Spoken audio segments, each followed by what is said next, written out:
pasti pengeluarannya harus tekan gitu ya. Hal-hal yang dirasa tidak perlu mendingan disingkirkan dulu. Misalkan yang tiap minggu atau tiap weekend ke mall, ya mendingan nggak usah dulu deh kalau memang dirasa berat gitu ya. Yang setiap hari sebelum ke kantor beli kopi, mendingan nanti dulu deh, bisa tidur kopi di rumah yang lebih murah gitu kan.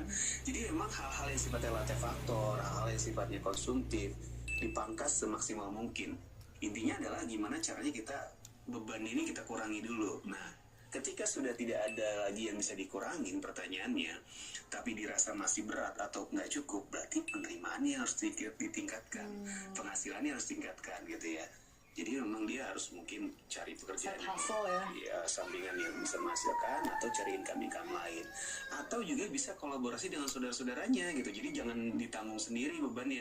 Misalkan gitu dia berapa bersaudara, ya bagi rata lah gitu, atau bagi beban bersama gitu.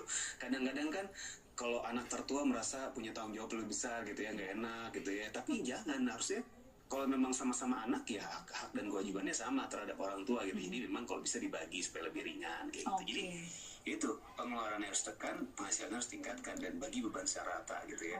Mungkin sebenarnya dari segi obrolan gitu terdengar mudah gitu terdengar mudah, betul. Pemasukannya digenjot, pengeluaran ditahan.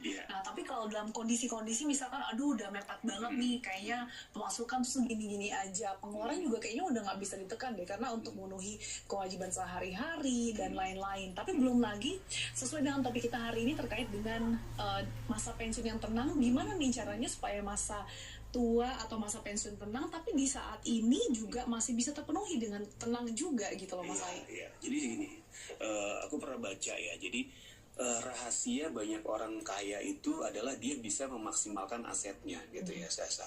Nah, aset itu bisa macam-macam. Diri kita sendiri adalah aset gitu ya. Jadi kalau kita punya kemampuan apa kayak Sasa, kemampuan MC, moderator, kenapa nggak dimaksimalkan gitu sebagai side income-nya atau penghasilan tambahan misalnya gitu. Atau kita punya kendaraan gitu ya, kenapa nggak misalkan habis pulang kerja ya navigasi online gitu buat tambahan. Nggak usah malu sih kalau menurutku ya, selama itu halal ya kenapa nggak dikerjakan gitu ya. Atau mungkin direntalkan mobilnya kalau weekend gitu kan, itu kan bisa gitu ya. Atau punya apalagi aset yang misalkan rumah kosong itu bisa disewakan, macam-macam tanah.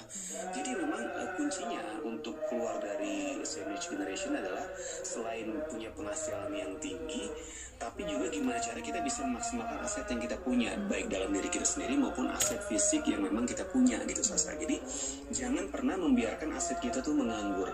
Kalau bisa kan ada peribahasa bagaimana aset itu bekerja buat kita gitu ya. Nah itu yang mungkin harus dipelajari. Nah kita harus mulai men-tracing nih.